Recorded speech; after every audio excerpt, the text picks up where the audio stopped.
ଦେଶୀ ରାଜା ହିଜରା ଛେନଛେନିଆ ଦେଖାଉଛି। ପତୁଆ ପାଇଁ ମୋର ବୋଧେ ଜାନ୍ ଟା ପୁରା ପଳେଇବ। ରୋଷେଇ ଘରେ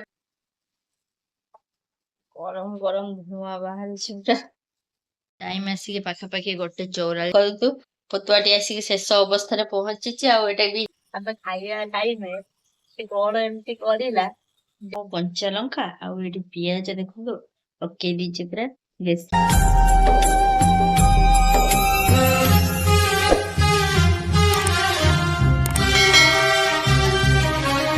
हाय फ्रेंड्स, नमस्कार, जय Jagannath. Welcome back to my channel Mr and Mrs Mahanga lifestyle.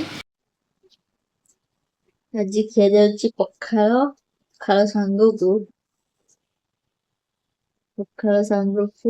ବାଇଗଣ ପୋଡା। ପଖାଳ ସହିତ ଗରମ ଗରମ ବାଇଗଣ ପୋଡା, ପିଆଜ, ଜିରା ଗୁଣ୍ଡ ଆଉ ତେଲ ଦେଇକି ଭଲସେ ଚକଟିକି ଲଙ୍କା ଗୋଟେ କଞ୍ଚା ଲଙ୍କା ପୁରା କଷିକିନା ଚକଟି ଦେଇକି ଖାଇଦବା ପଖାଳ। କାହିଁକିନା 3 ଦିନ ହେଲାଣି, 3 ଦିନ ନୁହେଁ 2 ଦିନ ପାଖାପାଖି ହେଲାଣି ପଖାଳ ଖିଆ ହେଇନି। ଆଜି ଟିକେ ଭାବୁଛି ପଖାଳ ଖାଇଦେବି। ଆଉ ଭାବୁଛି କଣ ଖାଇବି, ତ ଫାଇନାଲ ନେଇକି ଆସିଛି ପଖାଳ, ତା ସହିତ ବାଇଗଣ ଚକଟା, ଗରମ ଗରମ ପୋଡିକି ବାଇଗଣ ପୋଡା, ତା ସହିତ ପଖାଳ ଟେଷ୍ଟ ପୁରା।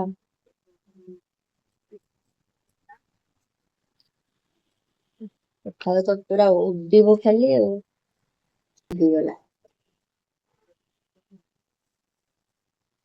ଏଇଟା କେତେ ବଢିଆ ଦେଖା ହଉଛି ନା। ଏବେ ଖାଇବା ତାପରେ ପଖାଳ।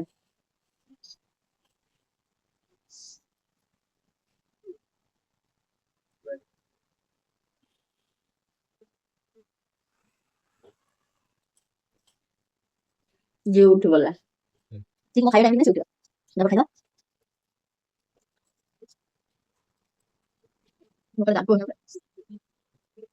ମାମା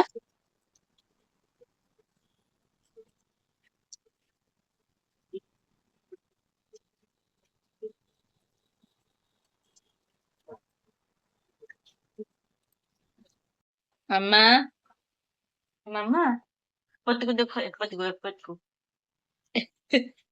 ଏବେ ଆମର ଝିଅ ରାଣୀ ଶୋଇକି ଉଠିଲେ। ତାର ଗୋଟେ ପ୍ରକୃତି ହେଲା, ସେ ଖାଲି ହାତ ଖାଇବ। ହାତ ଚୁଚୁ ଆଙ୍ଗୁଳି ଗୁଡାକ ଦେଶୀ ରାଜା ହିଜରା ଛେନଛେନିଆ ଦେଖାଉଛି। ଚମ୍ପୁଛନ୍ତି ପୁରା ଚୁନା ମାଛ। ନଈ ମାଛଟା ତ। ହଁ, ଜଣା ପଡୁଛି ବା। କଣ ସବୁ ପୋସ୍ତ କରାଯିବ ନା।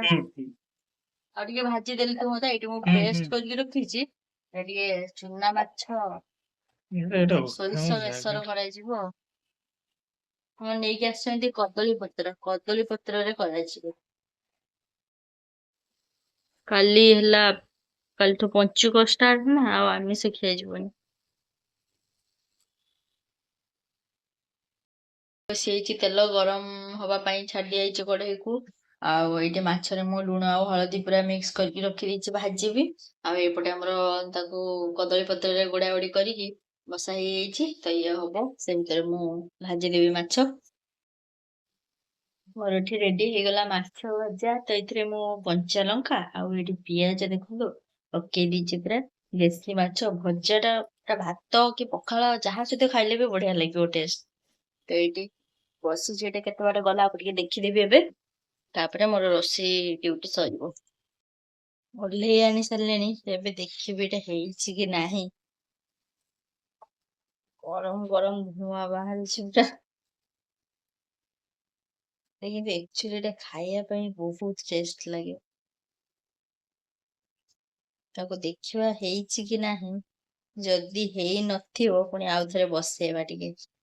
ଆକ୍ଚୁଆଲି ମୁଁ ଏଟା ଜାଣିପାରେନି ଠିକ ସେ, ତ ସେଥିପାଇଁ ତାପରେ ଯାହା ଲାଗୁଛି ହେଇନଥିବ। କାହିଁକି ନା ଏଇ ପତ୍ରଟା ଏତେ କଞ୍ଚା ଅଛି, ମାନେ ୟା ଭିତରେ ଏତେ ପରସ୍ତ ଇଏ ଘୋଡେଇକି ରଖିକି ଯାଇଛନ୍ତି, ମୁଁ ଦେଖି ନାହିଁ ସତରେ। ସେ ବସେଇ ଦେଇକି ଗଲେ ମତେ କହିଲେ ଏଇଟା ଦେଖିବ ହେଇଗଲେ ତାକୁ ବାହାର କରିଦବ। କିନ୍ତୁ ମତେ ଲାଗୁଛି ଇଏ ହେଇନି, ତ ଇଏ ଆହୁରି ହବ। ବାବାରେ, ତ ୟାକୁ ଆହୁରି ବସେଇଦବା ଘୋଡେଇ ଘାଡେଇ, ଯେମିତି ବସେଇଥିଲେ ୟାକୁ ସେମିତି କରିକି ପୁଣି ଥରେ ଘୋଡେଇ ଦବା।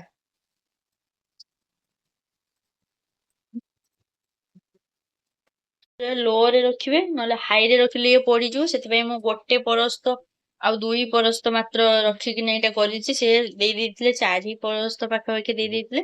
ତ 4 ପରସ୍ତ ପ୍ୟାକିଂ ଦେଇକି କଲା ଏ ପତୁଆ କୋଉ ଦିନ ହବ କେଜାଣି। ସେଥିପାଇଁ ମୁଁ ସବୁ ଖୋଲି ଖାଲିକି ତ 2 ପରସ୍ତ କରିକି ଦେଇଛି।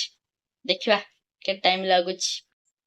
ସାଙ୍ଗମାନେ, ଏ ପତୁଆ ପାଇଁ ମୋର ବୋଧେ ଜାନ୍ ଟା ପୁରା ପଳେଇବ। ରୋଷେଇ ଘରେ ପୁରା ମୁଁ 10ଟା 11ଟା ପାଖରୁ ପଶିଲିଣି।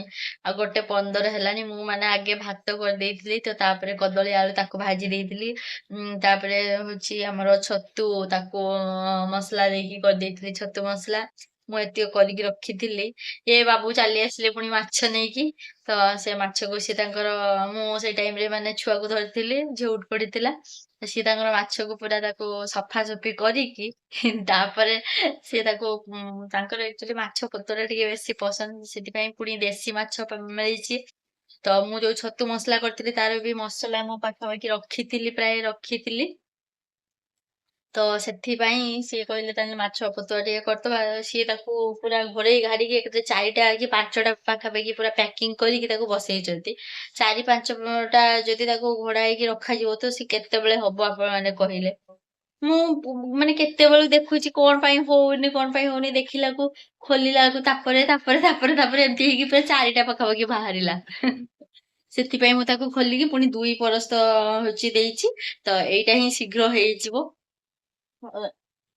ତ ଆଜି ମୋର ମାନେ କାମ ଉପରେ କାମ, ମୁଁ ଯେତେ ଭାବୁଛି କାମ ଟିକେ ସରିଗଲେ ରେଷ୍ଟ ନେବି, ଝିଅ ସେପଟେ ଉଠି ପଡିବ, ତା କାମ ବୁଝିକି ରୋଷେଇ କରିବା ସବୁ କାମ କେତେ ମାନେ ଇଏ ହେଇଯାଉଛି। ତ ସେଥିପାଇଁ ମୁଁ ଭାବୁଛି କାମ ଶୀଘ୍ର ଶୀଘ୍ର ସାରିଦେବି। କିନ୍ତୁ ଇଏ ମୋର କାମଟାକୁ ଆହୁରି 2 ଗୁଣା ବଢେଇ ଦେଇକି ପଳେଇ ଯାଉଛନ୍ତି। ୟାକୁ ବସେଇ ଦେଇକି କୁଆଡେ ପଳେଇଲେଣି, କହିଲେ କରିକି ରଖିଥିବ ଆସିଲେ ଖାଇବେ। ତ ଆକ୍ଚୁଆଲି ସେ ସବୁ କରିଦିଅନ୍ତି, ମାନେ ଝିଅ ଯଦି ହଇରାଣ କରେ ତ ସେ ଟାଇମ ରେ ବି ସେ ଯେତିକି ହେଲ୍ପ କରିବା କଥା ଯେତିକି ନୁହେଁ, ମାନେ ବହୁତ ହେଲ୍ପ କରିଦିଅନ୍ତି ସେ। କିନ୍ତୁ ଏଇଭଳିଆ ଗୋଟେ ଗୋଟେ ନଟଖଟିଆ କାମ ଯୋଉଟା କି ଟାଇମ ଲାଗିଯିବ କେତେ, ମାନେ କଣ ଆଉ କହିବି। ତ ଫଟାଫଟ ଦେଖିବା ଆଉ କଣ ହେଲାଣି କି ନାହିଁ। ଆଉ କେତେ ଟାଇମ ଅପେକ୍ଷା କରିବା ପାଇଁ ପଡିବ। ତ ଫାଇନାଲି ସାଙ୍ଗମାନେ ଦେଖନ୍ତୁ, ପତୁଆଟି ଆସିକି ଶେଷ ଅବସ୍ଥାରେ ପହଞ୍ଚିଛି, ଆଉ ଏଇଟା ବି ହେଇଯାଇଛି। ଆଉ ଏଇଠି ଦେଖନ୍ତୁ ଏଇ ସାଙ୍ଗମାନେ, ଏଇ ସାଇଡ ରେ ଟିକେ ପୋଡିଲା ପୋଡିଲା ଟାଇପ ର ହେଇଯାଇଛି। ତ ପତୁଆ ଟିକେ ଏମିତିକା ଜଷ୍ଟ ପୋଡି ପୋଡି ଟାଇପ ର ହେଇଗଲେ ଏଇଟା ହିଁ ଖାଇବା ପାଇଁ ବହୁତ ଟେଷ୍ଟ ଲାଗେ। ତ ୟାରି ପଛରେ ମୁଁ ଏବେ ମାନେ ପାଖାପାଖି ଅଧଘଣ୍ଟେ କି 45 ମିନିଟ ଲାଗିଲିଣି। ମୁଁ ଦେଖୁଛି କଣ ପାଇଁ ହଉନାହିଁ କଣ ପାଇଁ ହଉନାହିଁ। 4 ପରସ୍ତ 5 ପରସ୍ତ ଏକଥରେ ଦେଇ ଦେଇଛନ୍ତି। ତ ସେଥିପାଇଁ ଇଏ ତାର ବାବୁରାମ ହବାରେ ନାଁ ନଉନାହାନ୍ତି। ମୁଁ କହୁଛି କଣ ପାଇଁ ଇଏ ହଉନାହିଁ। ତ ଏବେ ତାକୁ ମୁଁ ଖୋଲିକି ଦେଖନ୍ତି, ମୁଁ ଖୋଲିକିନା ମାନେ ଏଇଟା ଗୋଟେ ପରସ୍ତ ଆଉ ଏଇଟା ଗୋଟେ ପରସ୍ତ, ମାନେ ମୁଁ ଏଇ 2 ପରସ୍ତ କରିକି ନା ମୁଁ ତାକୁ ବସେଇଥିଲି।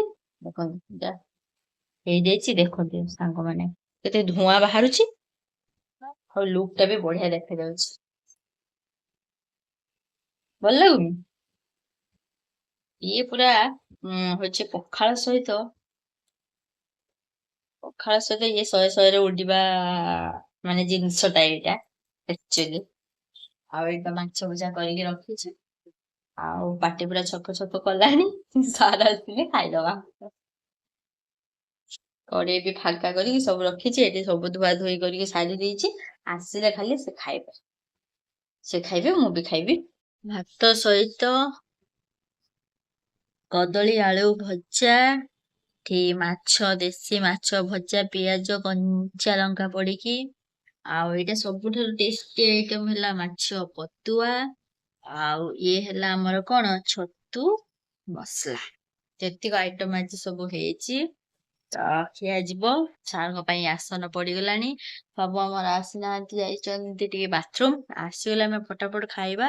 ଟାଇମ ଆସିକି ପାଖାପାଖି 1:44 ହେଲାଣି। ଭୋକ ପ୍ରବଳ ଲାଗିଲାଣି ଆଜି। ତ ଫଟାଫଟ ଖାଇଦବା। ହଁ ହେଲେ ରେଡି ହେଇଗଲା ଆମଲ ଖାଇବା। ଇଏ ଖାଇବ ସାଲାଟ, ଇଏ ଖାଇବ ସାଲାଟ। ଏତିକ କରିକି ନେଇକି ଆସିଥିଲେ। ମୋର ସାଲାଡ ନହେଲେ ହବନି। ସାଲାଟ ମାନେ ତାର ଶୁଣ ଖାଇବାର ସାଲାଟ ଯୋଉ ମଜା। ୱାହ।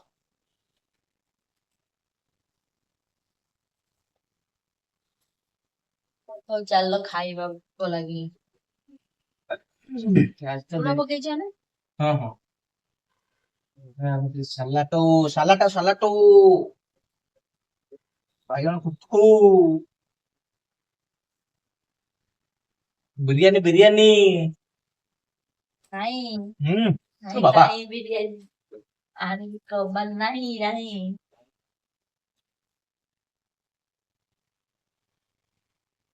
যেগুলো 35 দিয়ে এই 500 নিয়ে নিয়ে ପାଞ୍ଚ ତାରିଖ ବାଲିଯାତ୍ରା 5 ତାରିଖ 500 ଷ୍ଟାର ହଁ କେତେ ଦିନ? ଦେଖୁଛୁ ନା ସାର ଆମେ ରେଡି ତମେ ଯିବ ନା ବାଲିଯାତ୍ରା? ବାଲିଯାତ୍ରା ସେଇବେଳେ ଯାଉଛୁ ସବୁଦିନ ପଡିଆ। ଯିବ ବୁଲିବ ଆଉ ଆମେ ତ ଯାଇପାରିବାନି। ଆମେ କଣ ଟିକେ ଖାଇବା ଦେଇକି ଯାଇତ ପାରିବାନି। ଖାଇକି ନା ନା ବାବା ଦିନରେ ହେଲେ ବି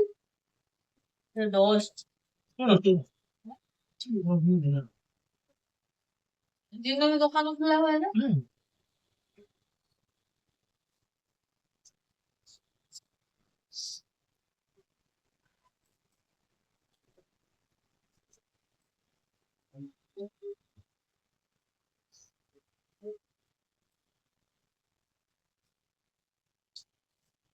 ଗୋଟେ ଟେଷ୍ଟ ଲାଗୁଛି ଖାଇବାକୁ କୁହନା।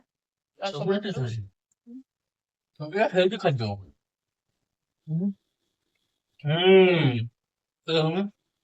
ଗୋଟି ଗୋଟି ଦେଖୁଛୁ ପୁରା ଖାଲି ଖାଦ୍ୟ ପୁରା ମହଙ୍ଗା ପୁରା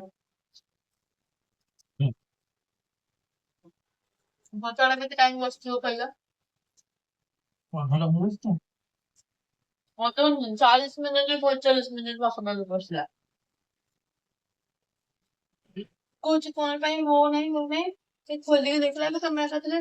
ଦେଖୁ 4ଟା ପୁରା ପରସ୍ତ କରିକି ପ୍ୟାକିଂ କରୁଛ। ମୋ ଆ ପାଖକୁ ନିଆଁ କେତେବେଳେ ପହଞ୍ଚିବ ପୁଣି ପୁରା ଲୋରେ ଦେଲେ। ହଉନାହିଁ ଏତେ ସମୟ ହେଲାଣି।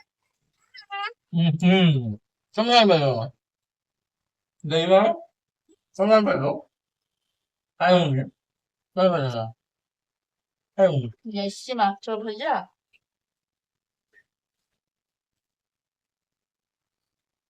ଆଜି ଲାଷ୍ଟ କରୁଛୁ କହ। ଯାହା ପାଖରେ ଆମିଷ ଚାଲିବନି। ମନା ହେଇଯିବ। ଶନିବାର ତ ଆଇଲୁ ଖାଇନି ସୋମବାର ଖାଇନି। ଓ ଦେଖନ୍ତୁ ଆଜି ପୁରା ସଫା ଥରେ ଭାତ ସରିଲା। ଆଜି ସ୍ପେଶାଲି ଏଇ ଆଇଟମଟା ଏଇଟା ଏଇଟା ପୁରା ଉଡ଼ୁଛୁ ଥାଳି ସଫା ଥାଳି ସଫା ଥାଳି ପୁରା ସଫା। ଆଉ ଥରେ ଭାତ ଆଣିଲେ ଖାଇବା। ପୁରା ଖତମ ବୁଝିଲନି ପୁରା ଗନ୍ଧା ହେଇଛି ଆଉ।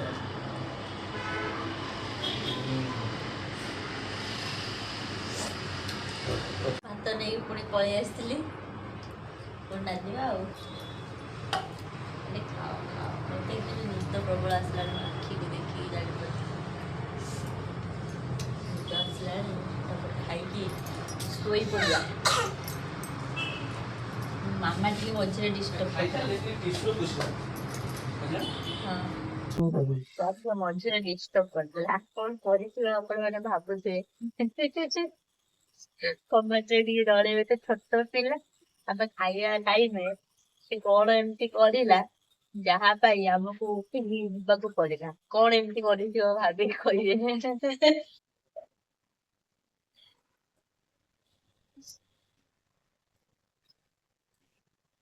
ଛୁଆ ମୁଁ କଲା ଭଳିଆ କଲି ପୁରା ହିରୋସୀମା ନାଗାସାକି ଉପରେ ବମ୍ ପକେଇ ଦେଇକି ଆଇଲି ନା ପାକିସ୍ତାନ ଧ୍ୱଂସ ହେଇଛି ହିରୋସୀମା ନାଗାସାକି ଅଧା ଧ୍ୱଂସ ହେଇଛି।